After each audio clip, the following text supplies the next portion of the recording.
Okay, good afternoon, students, and welcome to today's session. So let us begin with a quick rerun of the concept of thermal expansion that we had discussed in the last lecture.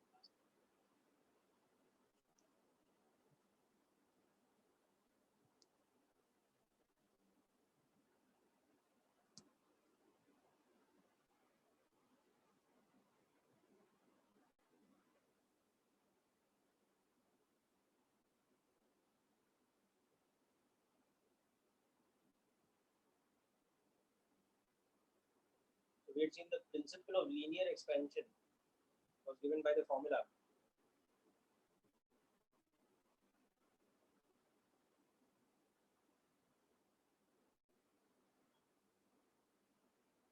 That is the fractional change in length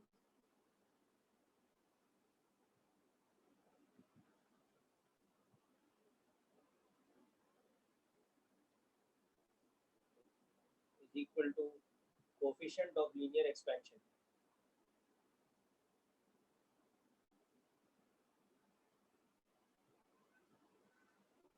multiplied with the temperature change.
Okay, so hope the audio is better.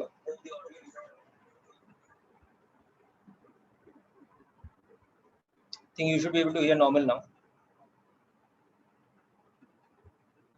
Right, people, are you able to hear me properly?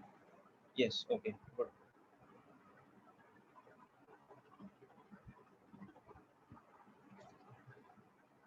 Right, so last time we were discussing about this law of thermal expansion, that the fractional change in length delta L by L is directly proportional to the temperature change, and the constant of proportionality is called the coefficient of linear expansion, which is the material property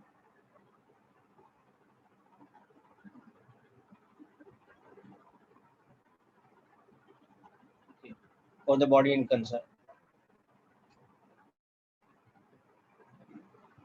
So today we'll begin with understanding that this formula can also be rewritten in another way.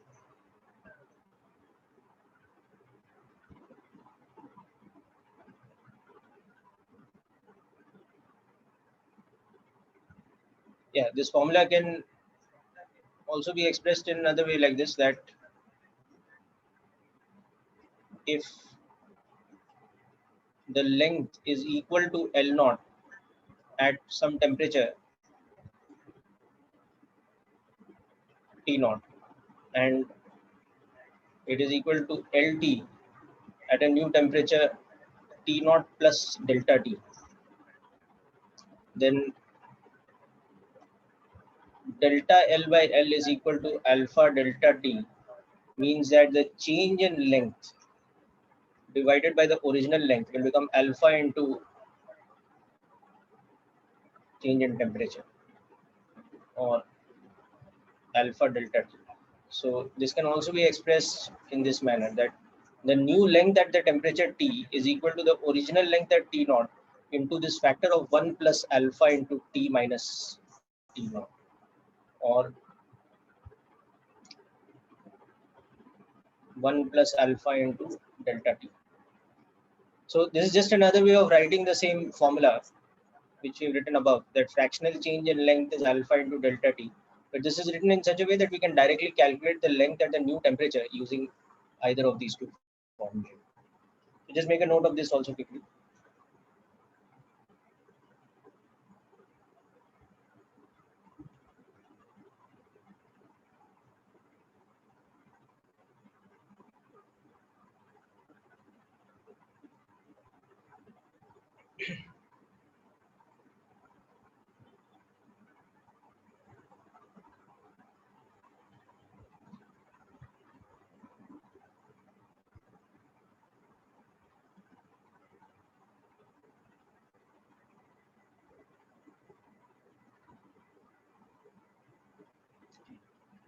So for example, if we have a situation that a metallic rod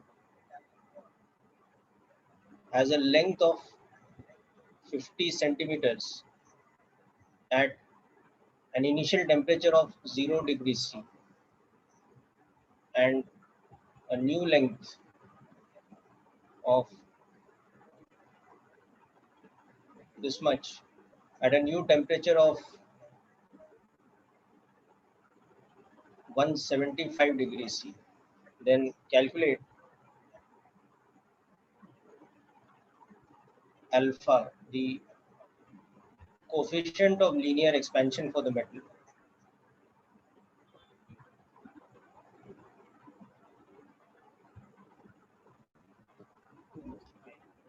And secondly, also calculate the length of the same rod at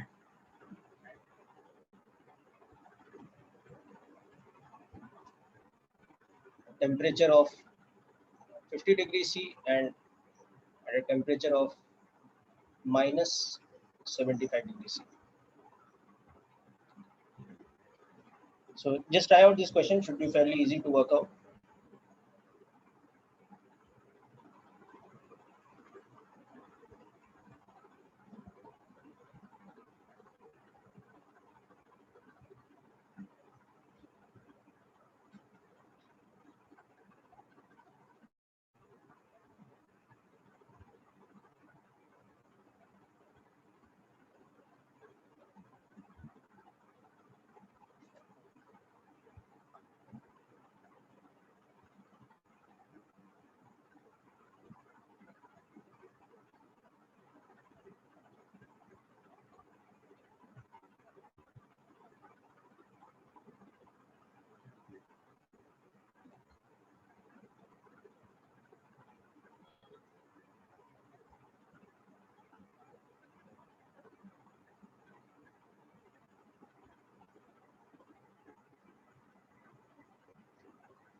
Okay, sure.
Okay, so anybody got the answer?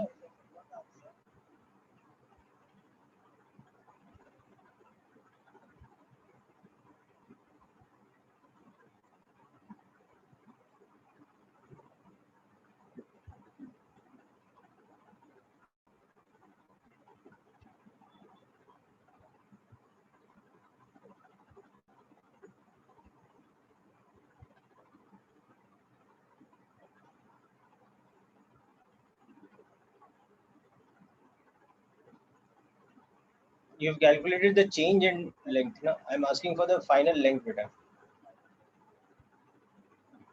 Yeah, Rupesh, you might have calculated the coefficient of linear expansion. Okay, yeah. So correct. Okay.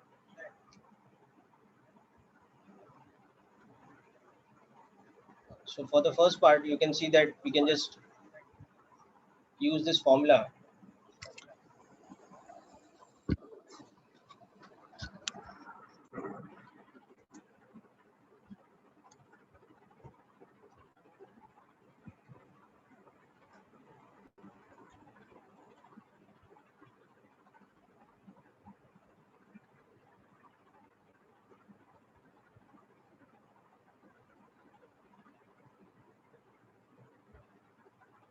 Just a second, I will share the file again.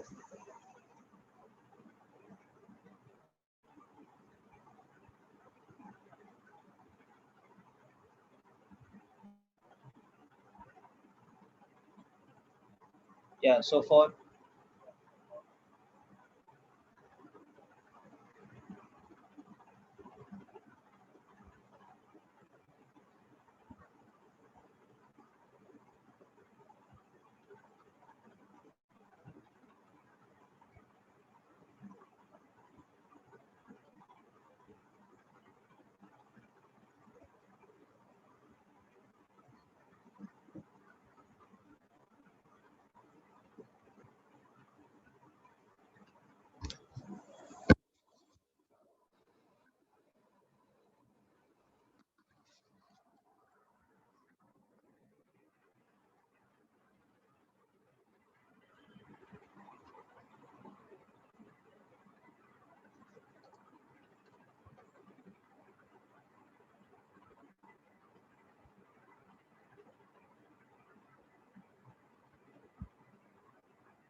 yeah, so let's understand the calculation of the first part.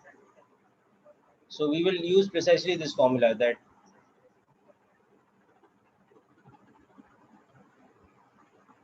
okay, or from this that the fractional change in length is equal to alpha into the change in temperature. So this formula, if we substitute the values, we can see that 0.02 divided by 50 is equal to alpha into the change in temperature, which is 175. So alpha is 1 by 25 into 10 raised power minus 2 into 1 upon 175. Okay. So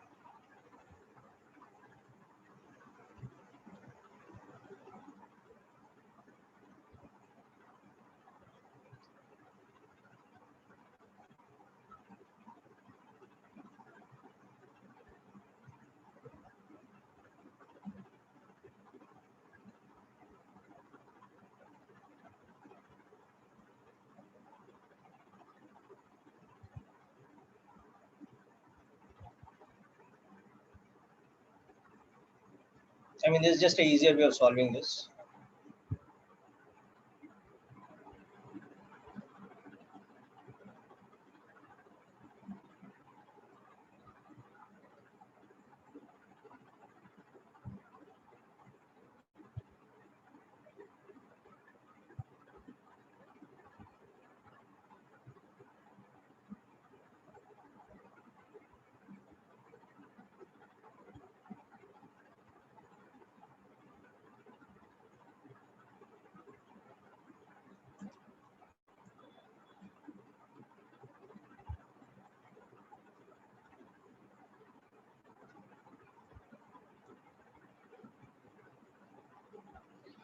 Something like this. This is the value of alpha that we'll get.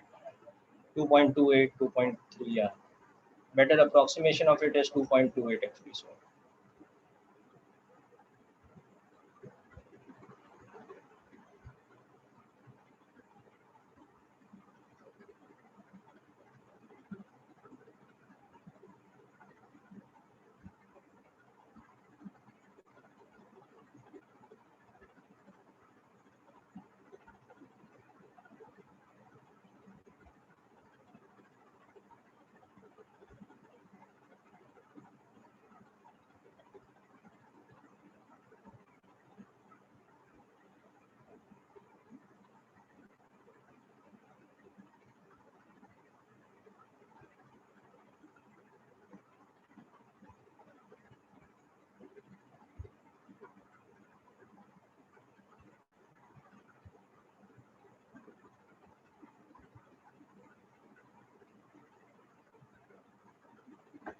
Okay, so once you got this now, yes, very good, Rupesh and Rishi, your answers are correct.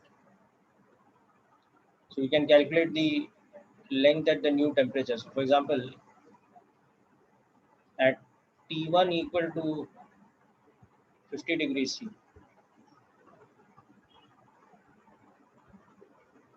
yeah, we can say that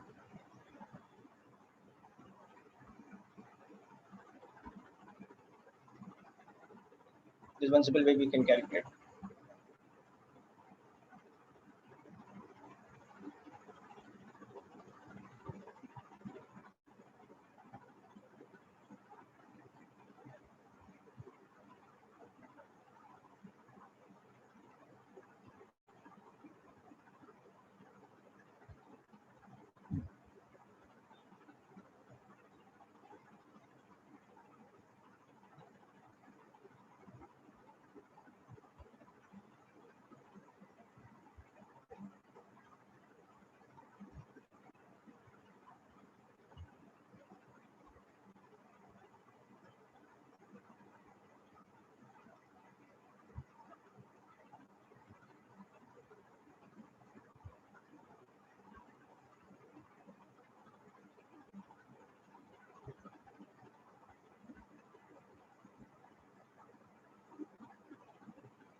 And similarly,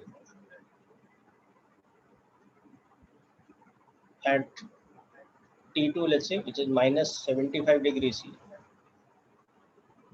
we can use this formula, just the value of delta T will become a negative quantity.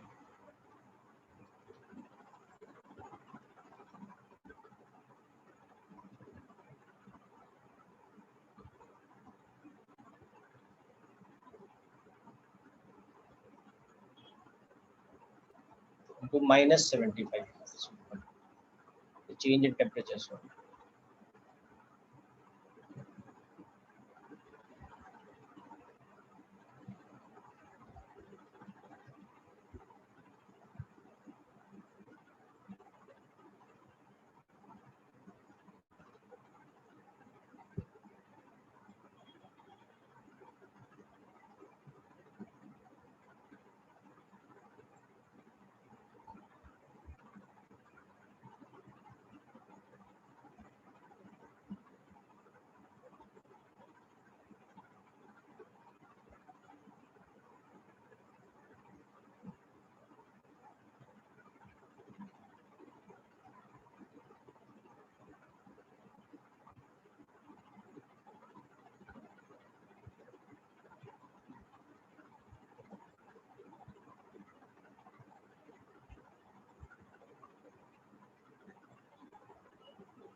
so this is the second part calculation.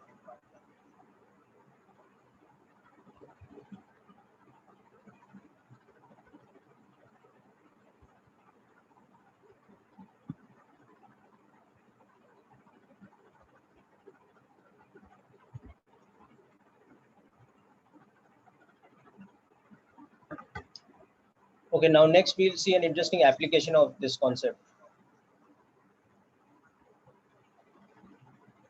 So first of all, hope this question is clear to all of you. Any doubts with the calculation?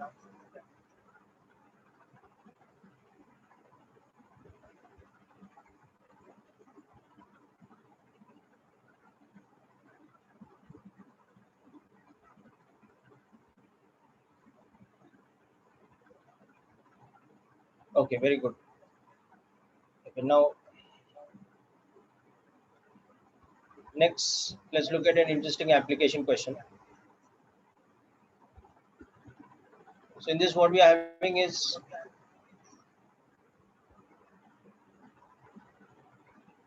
two different rods made of different materials.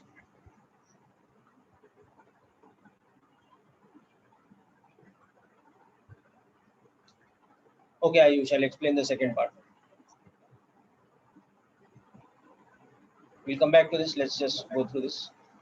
So in this part, Ayush, what we are doing is the temperature at which we are calculating the length L2 is minus 75. So when we use this formula, we can see that this temperature difference comes out to be a negative quantity. This is minus 75 minus of 0. So that's how we get this minus 75 here.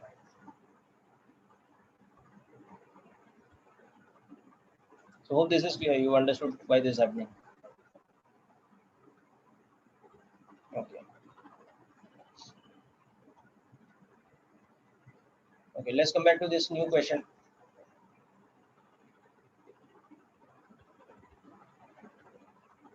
So what is happening is we have two rods of different lengths, L1 and L2.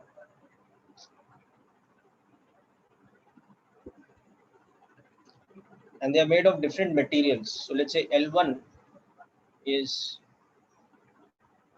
200 centimeters long. L2 is some length. Now this is made of material of coefficient of linear expansion 6 into 10 raised to the minus 6 per degree C. And this is made of material of coefficient of linear expansion 4 into 10 raised to the minus 6 per degree C. And these are the lengths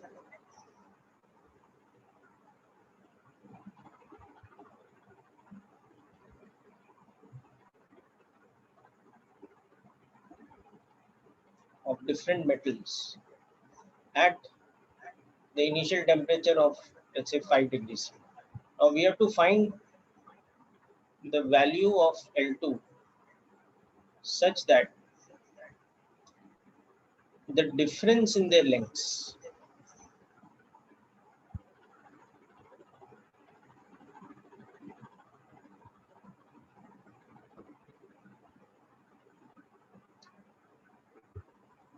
does not vary with temperature.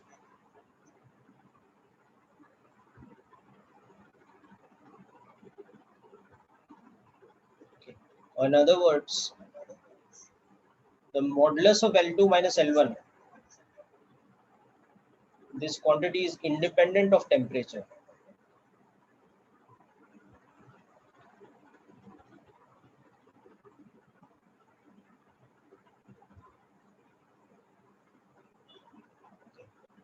Or that means it remains same at all temperatures.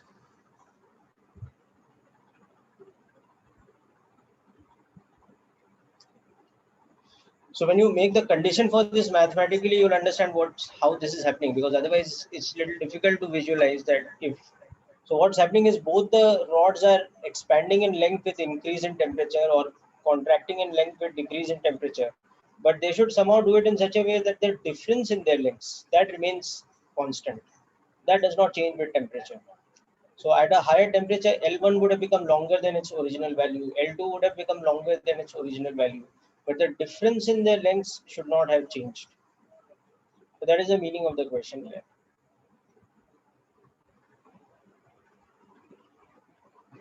Just trying to figure this out.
Okay, so let's check out the answer, people. Yeah, Rishi, your answer is correct. So it's very simple thing really, that you can see that at the original temperature given, L1 is 200 centimeters, L2 is some unknown quantity, let's say. Okay. So the difference in lengths,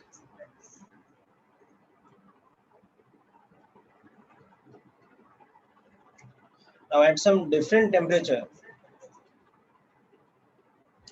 let's say this length is 200 into 1 plus alpha 1 delta t. Yes, Ruksar, that's correct. Very good. And the new length is the original length. Or you know what, we can just substitute this as some unknown quantity, x.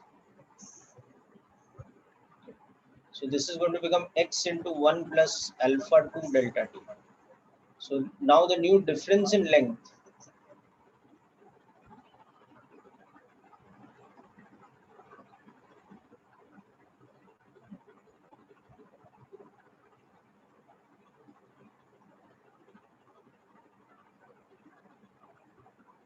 is going to be this. So if the difference in length is independent of temperature,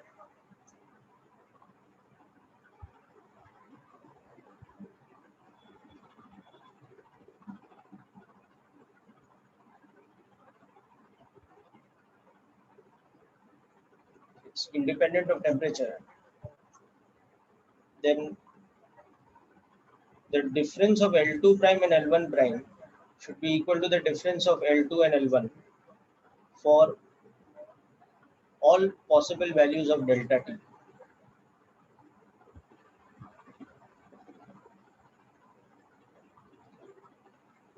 So that means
this quantity alpha 2x minus 200 alpha 1 should be 0.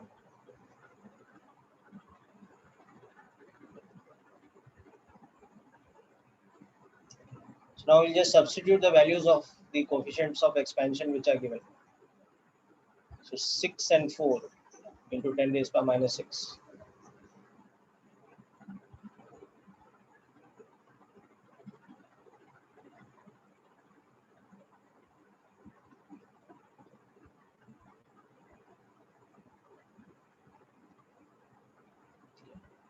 So the original length should have been 300 centimeters for the second rod at the original temperature of 5 degrees C, so that the difference in lengths will become independent of temperature.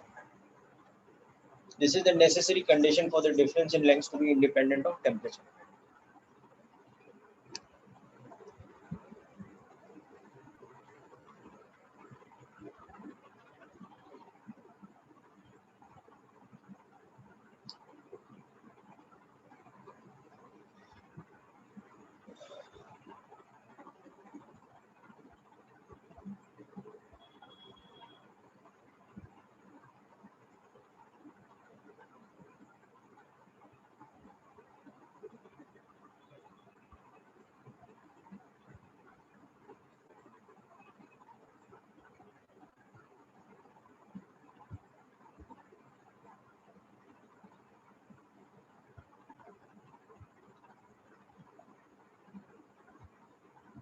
Okay, so hope this question is clear to all of you.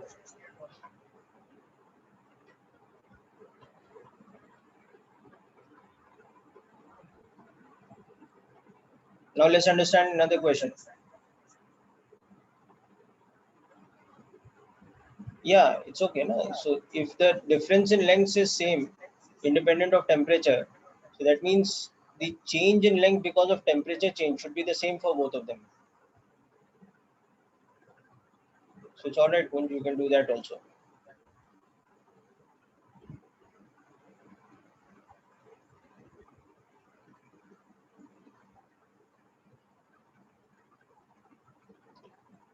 Okay, now next we will see variation of time period of a pendulum due to temperature change.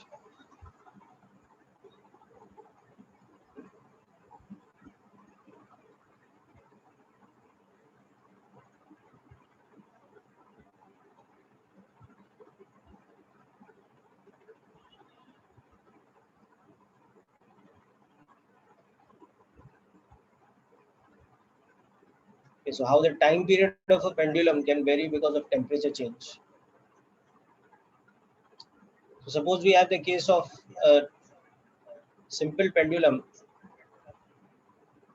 which consists of a thin wire or a thread with a mass or basically a spherical mass called a bob attached at the bottom, and as it oscillates with some kind of amplitude and time period, the time period of oscillation, let's say small t, is given by the formula 2 pi under root L by G. So this formula's derivation we'll be doing very soon in a different chapter called simple harmonic oscillations. But as of now, we just think of it like an experimental formula. Okay. Now in this, if the suspension is done using a thin metallic wire instead of a fabric thread, and it has a coefficient of linear expansion alpha,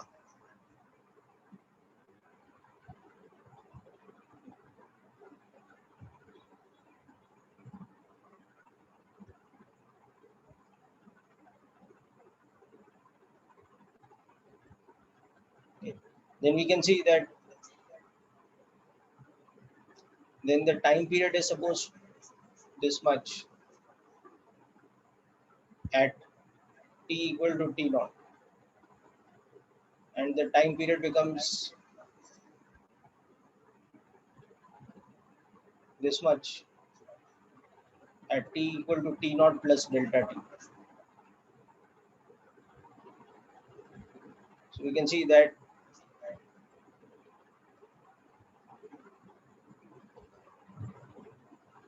this. So you can see that the new time period becomes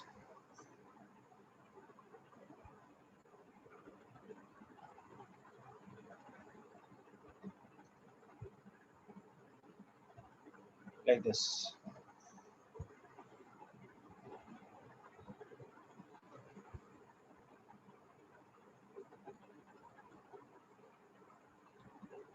Now, since typically alpha has an order of magnitude of 10 raised to power minus 6 per degree C, so alpha into delta t is very small compared to 1.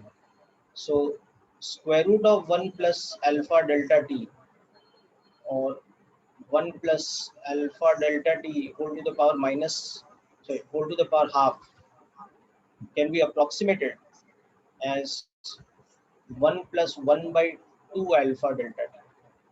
Okay, this process here is called the binomial approximation.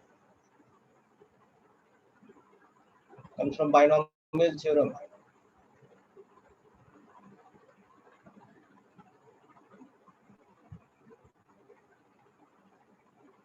This is called the binomial approximation method.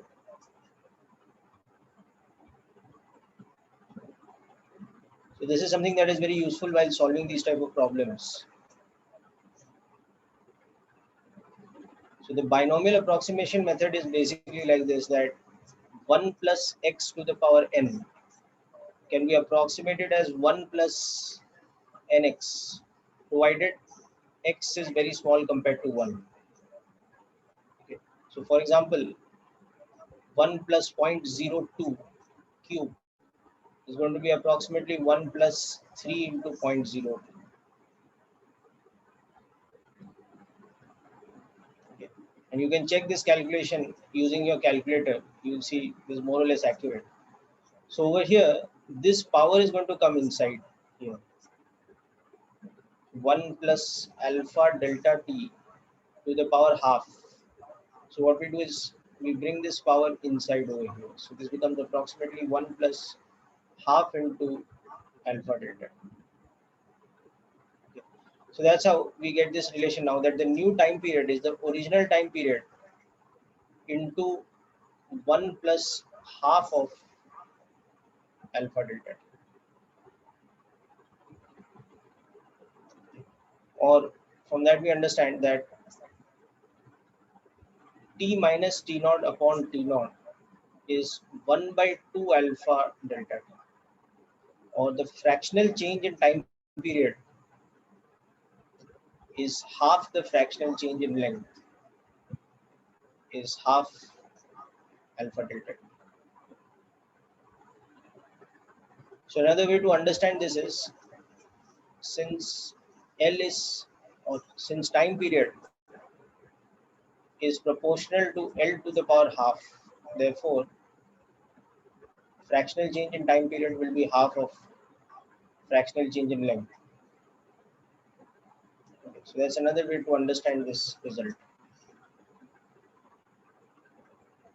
So anyhow, however you choose to understand the result, the important thing is the concept itself, that whatever fractional change in length of the time pendulum happens because of thermal expansion, accordingly the time period changes by half that fractional value.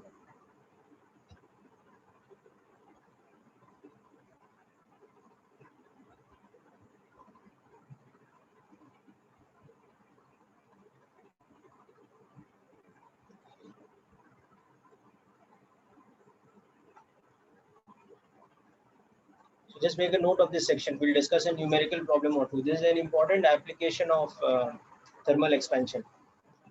The variation of time period of a pendulum with thermal expansion due to temperature.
Okay, so let us understand a question based on this concept. Let's understand a numerical problem next based on this concept.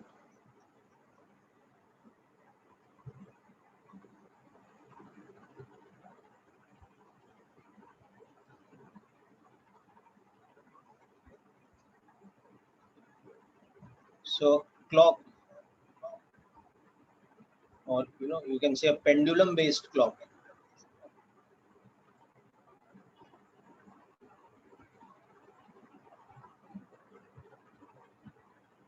is calibrated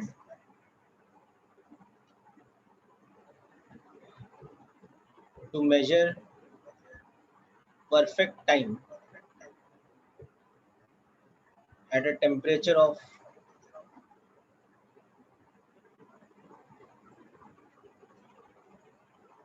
let me finish with the question I was, then I'll go back.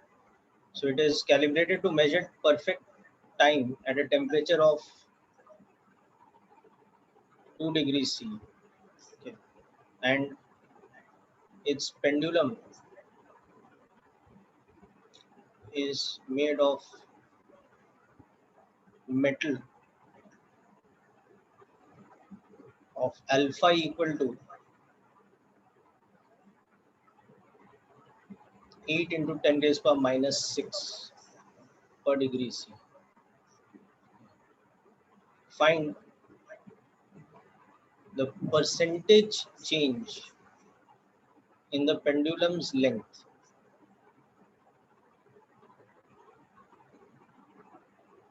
at a temperature of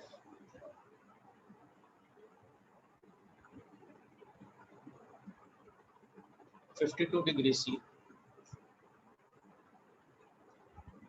The percentage change in its time period. Okay. And does the clock lose or gain time at 52 degrees C? Because it was keeping perfect time at 0 degrees C. So in comparison to that, at 52 degrees C, is it going to gain time or is it going to lose time? Is it going to run faster or is it going to run slow? And from that, we have to find the time in seconds lost or gained per day. Yes, it's 2 degrees C at a temperature of 52 degrees. Yes, the calibration is done at a temperature of 2 degrees C. So if your atmospheric temperature is 2 degrees C, it is quite cold, but still not like extreme by that measure. It's not sub-zero or anything. It is just like cold winter in non-Arctic regions and all. Okay. So anyway, it is going to either gain or lose time, which you have to understand from the concept of thermal expansion. So it's based on the formula we just wrote earlier. Just try and understand how you'll apply that.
Okay, students, let's go through this question's result.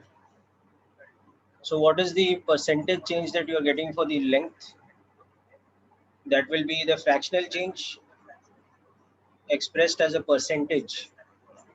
So for the first part's answer, you can see that the percentage change in length is nothing but the fractional change expressed as a percentage. So that is alpha delta t expressed as a percentage. So this quantity is alpha, which is 8 into 10 raised power minus 6 multiplied by the temperature change 50 expressed as a percentage like this. So that is 4 into 10 raised power minus 2, I think, right? So it's a 0.04% increase in length.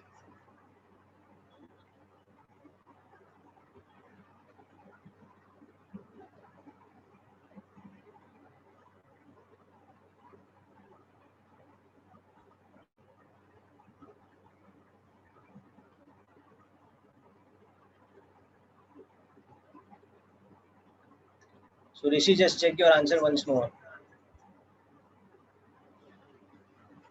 It's a 4 into 10 raised power minus 2%, not 4 into 10 raised power minus 3. It's a 50-degree change in temperature. Na? So 400 into 10 raised power minus 6 is 10 raised power minus 4 multiplied by 100 to convert to a percentage.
Okay, now next thing,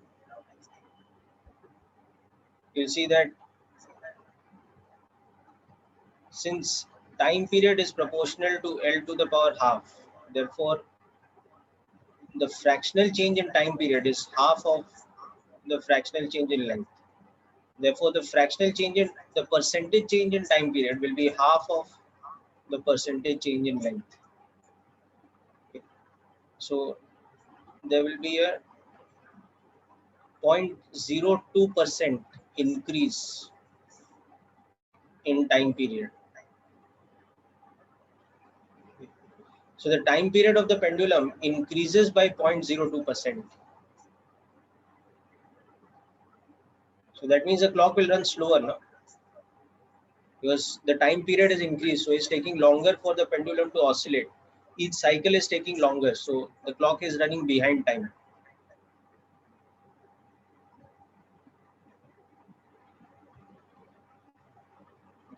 So this means that the clock runs behind time,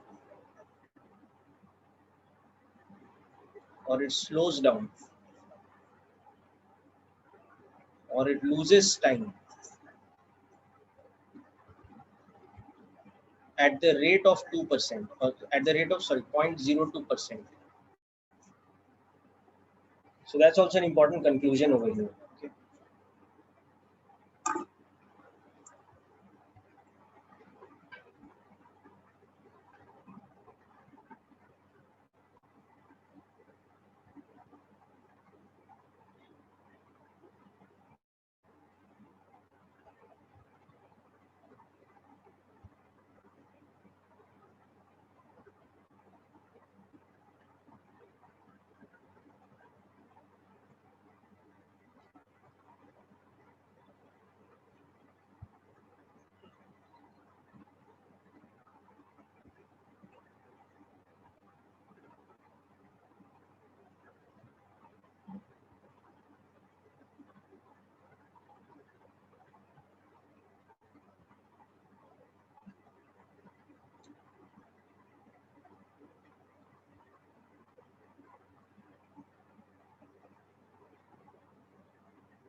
So is this concept clear now?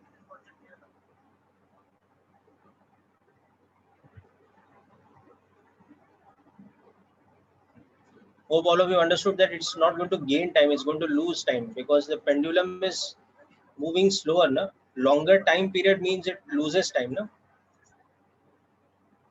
Longer time period means it's taking longer to oscillate than it should. Calibration jitna hai, like suppose the calibration is such that it completes one oscillation in 2 seconds, then now it's going to take more than 2 seconds to complete one oscillation. So the clock is running behind time. So now from that we can understand that in one day it will lose a total amount of time which is 0.02% of one day. Okay, so therefore the clock will lose 0.02% of 24 hours per day. This is the rate at which it's losing time per day. So 0.02% of these many seconds.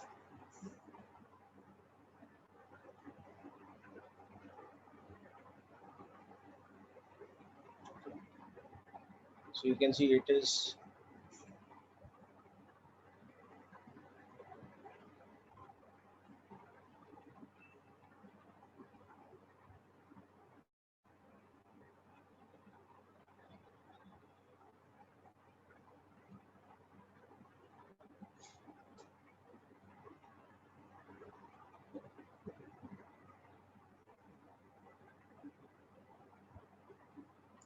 48 into 36, that's 1728 divided by 100, 17.28 seconds. It's a significant amount of time, you can see. Okay. So finally the conclusion is that the clock loses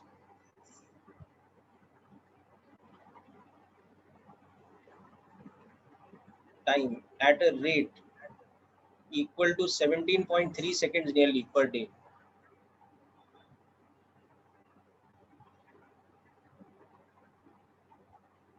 So even though the percentage change is very small, you might think it's insignificant, but imagine a clock losing nearly 18 seconds or something a little more than 17 seconds every day over a period of few days or a week or something. It'll be significantly behind time.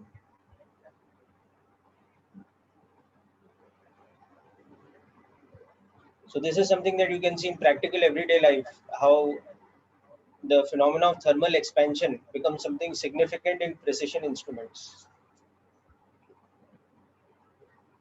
Hence, mechanical clocks have parts which are made of metallic alloys, which try to minimize the effect of thermal expansion by using a combination of materials instead of using a single metal.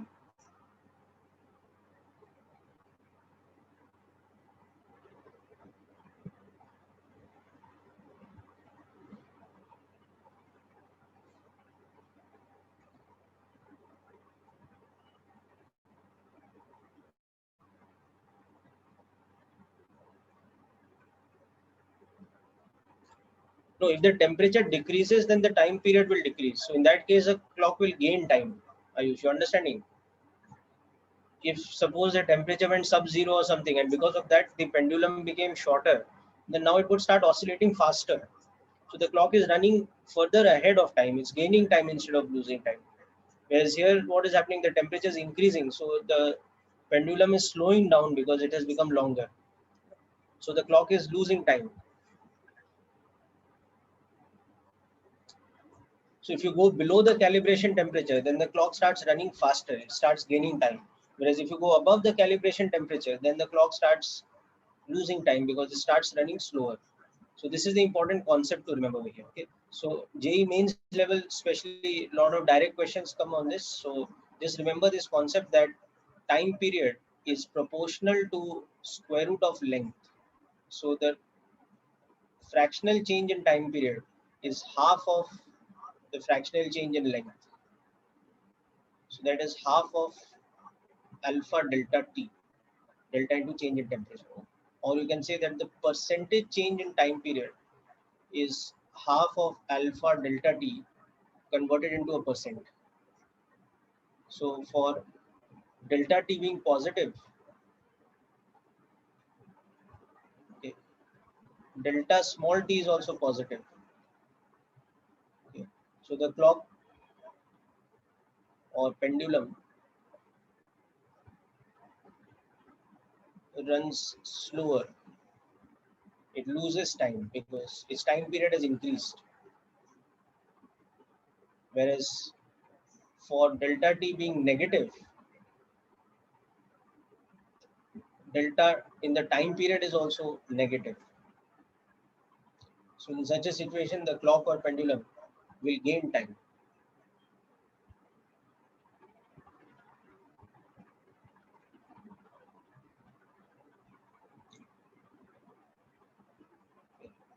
It runs faster.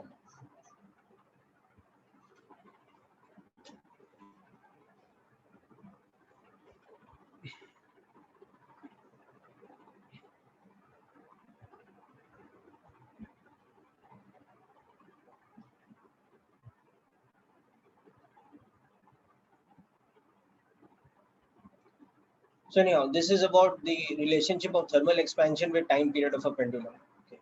Now next, we will look at, very important, the concept of surface and volume expansion.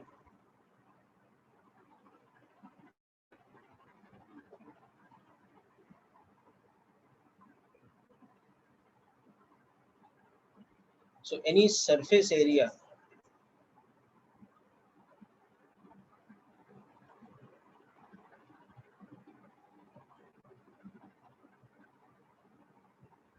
A, it expands or contracts with temperature rise or drop. According to the formula,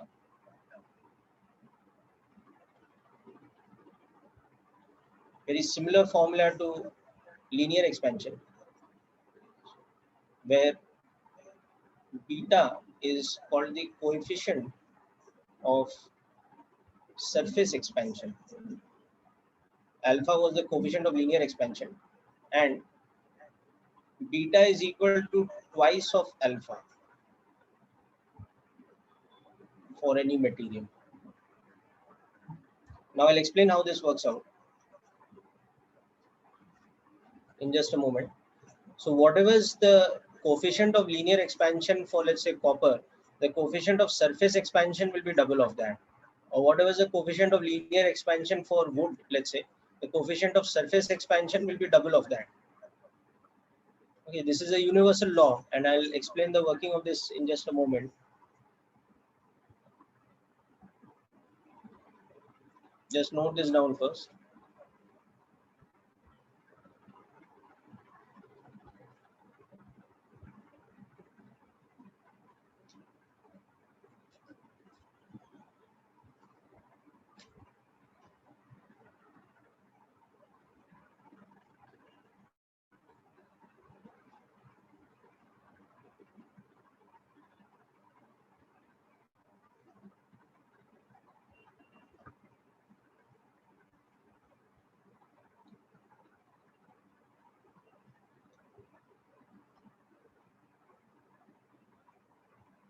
This part, Aditi.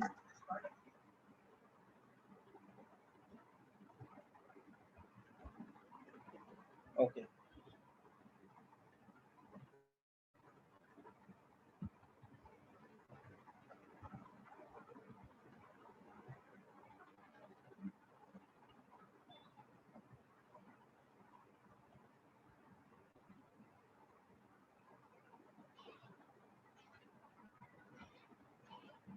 Okay.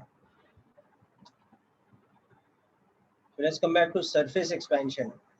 So I'll just explain to you in a moment why the value of beta is double of alpha. It's very simply because surface area is dimensionally always equal to square of length dimension. Any surface area has a unit of meter square or centimeter square, which is the square of any length dimension. So that is why the fractional change in surface area will double or will be equal to double of the fractional change in length.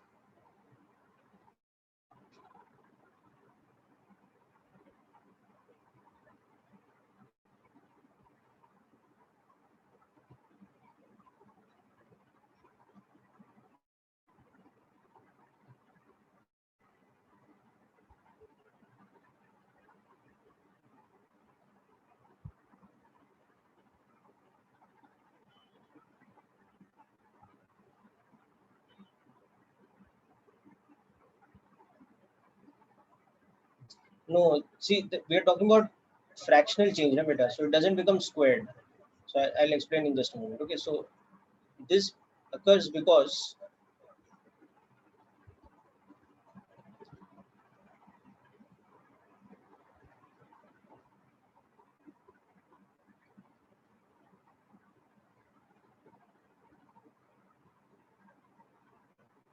so as a dimension is square of length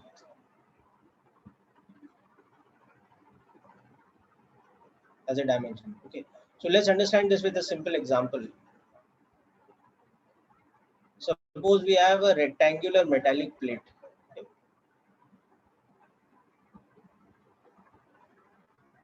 So this is having these dimensions at t equal to t naught.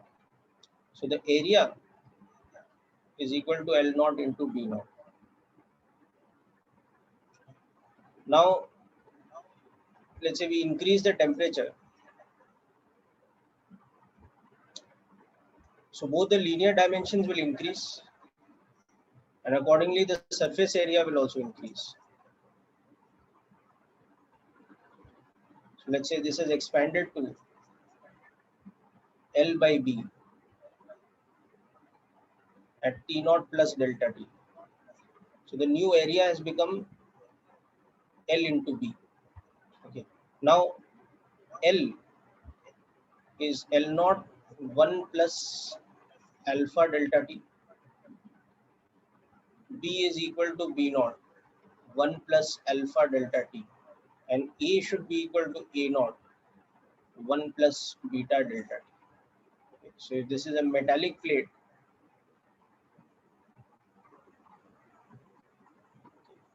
where coefficient of linear expansion is alpha, coefficient of surface expansion is beta. Now substitute this information in this formula here. So this becomes A naught into 1 plus beta delta T is equal to L into 1 plus, or rather L naught into 1 plus alpha T into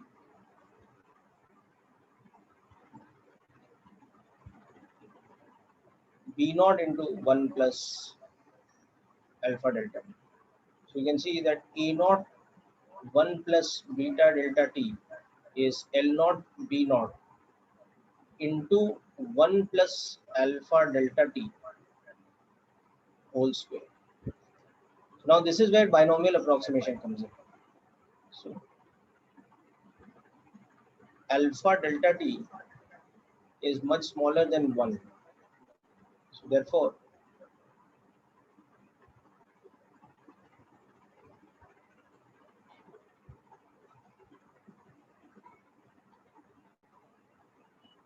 yes. Okay.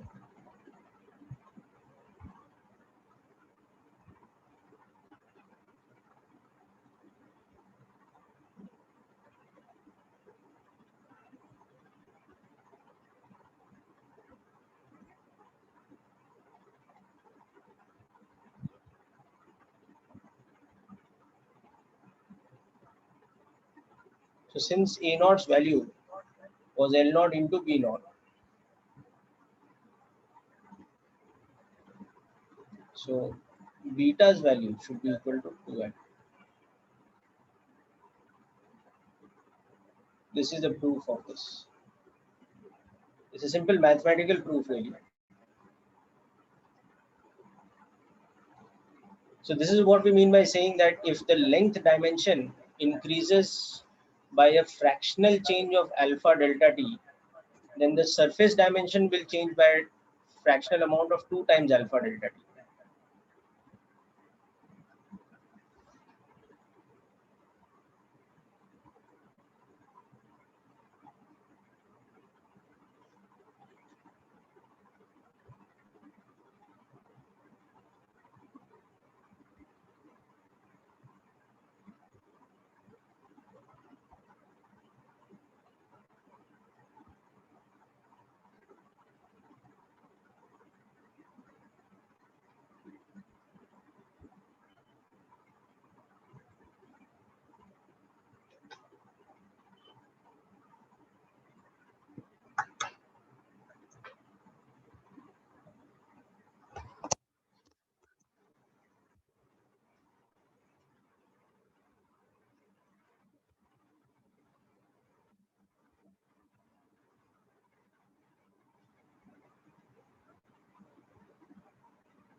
Or another very simple way to justify this, for example, you can see that if you take the case of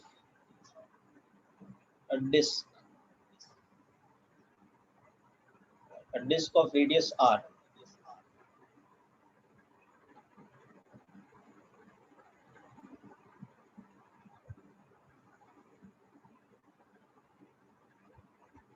okay, and surface area pi r square. So delta r by r is equal to alpha delta t, because radius is a linear dimension.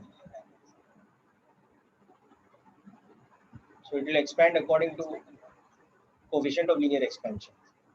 Okay. So since area is proportional to r square, therefore delta E by E should be equal to 2 times delta R by R.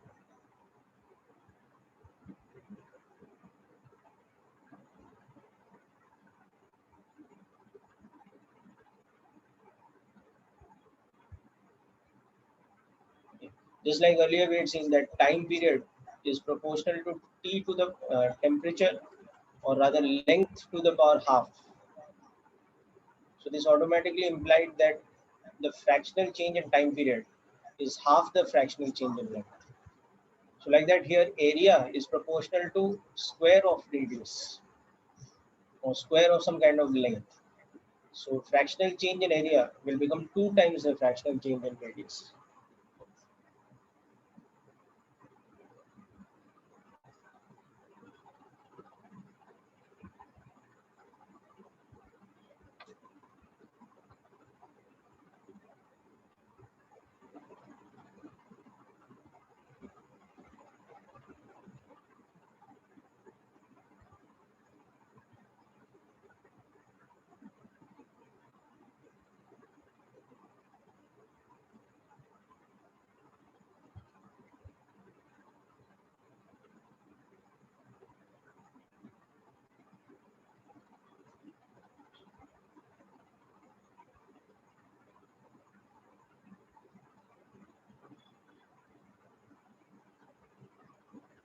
Okay. So now let's understand another related example.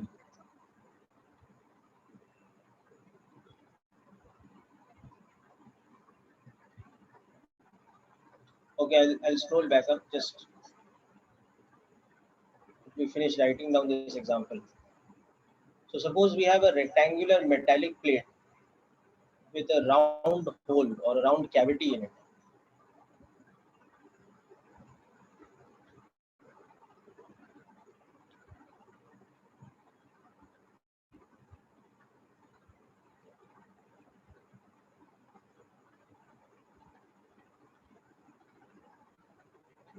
So this is a rectangular metallic plate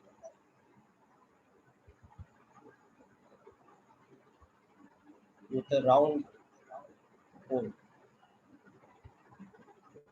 or cavity. Find the percentage change in length, width, and the radius of the hole when delta T is 120 degrees C. Alpha for the metal is 6 into 10 raised power minus 5 per degree C. Find the percentage change in the area of the metal plate, that is the metallic surface area, for delta T equal to 120 degrees. And also find the percentage change in the cavity's area,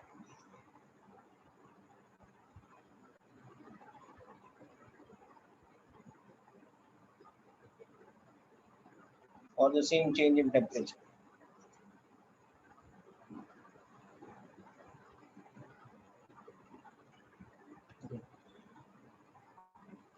I'll take you back to the previous question, but first let's just understand this question.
Okay, so whenever we have this kind of a situation of cavity, etc., now what we have to understand is that suppose we had a solid rectangular plate.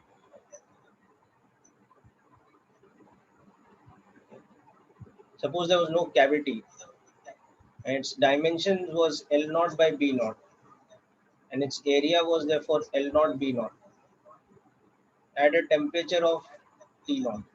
Okay. And then at a new temperature, it would tend to expand.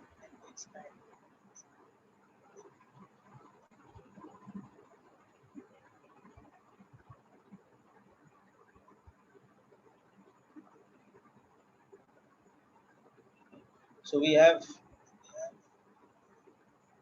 delta L by L would be alpha delta T and delta E by E would be beta delta T.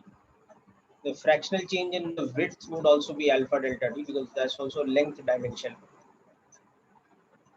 And from that only we get this, that beta is twice of alpha. Okay.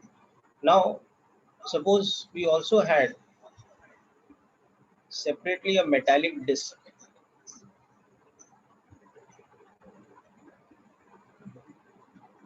This is having a radius of R naught at T equal to T naught. Then the same metallic disc would now have a new radius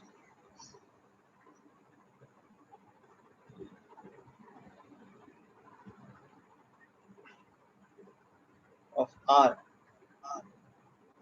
that is R naught plus delta R. So this fractional change in radius would also be alpha delta T. Okay. So if this had an area, let's say S naught, and now this has an area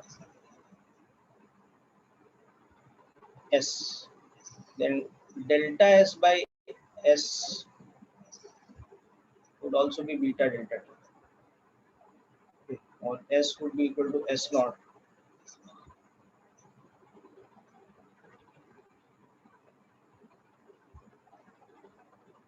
So that is why now when we come back to this original question with a cavity, we will see that the same thing will happen to the cavity.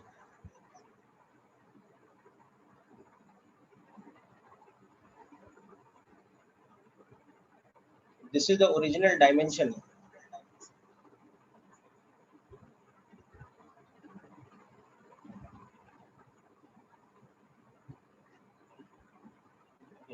Then at the new temperature,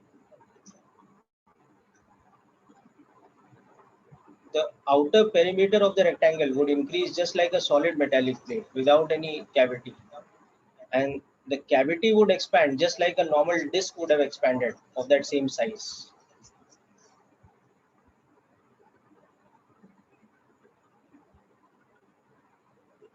The same thing will happen here.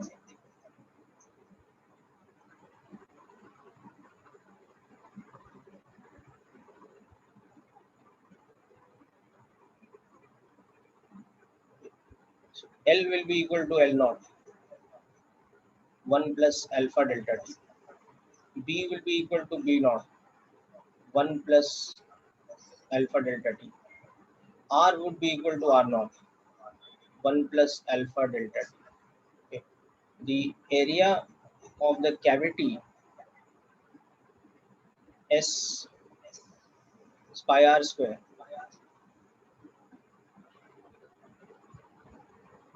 this would be like this, where S naught is pi R naught square.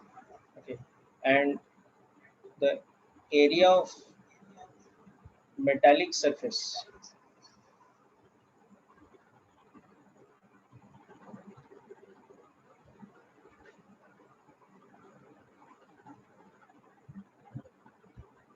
E, that is equal to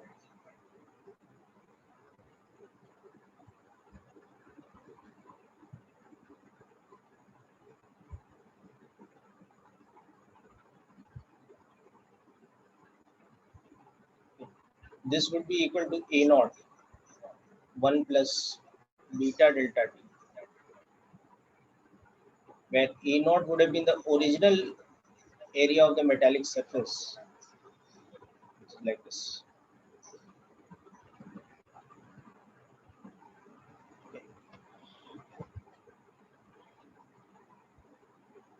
So the outer dimensions of the object, they change according to a solid object of the same material, regardless of the cavity. And the cavity's dimensions expand according to a solid metallic object of the same dimensions as the cavity itself. That is the simple principle that we can apply over here.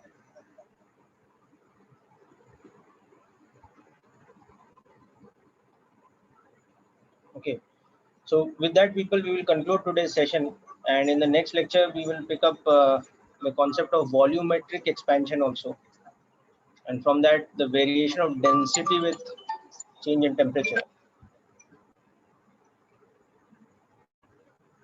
Okay, so hope this part was clear to all of you. In the next lecture, as I said, we will discuss about volumetric expansion and the variation of density with temperature, and that with that we'll complete the thermal expansion chapter, and from there we'll move on to calorimetry, which will be the next part of heat and thermodynamics. So these are smaller chapters and easier to manage also. Okay, so we will complete them in 1 to 2 lectures each of them. So that's it for today, people. Wish you all the best.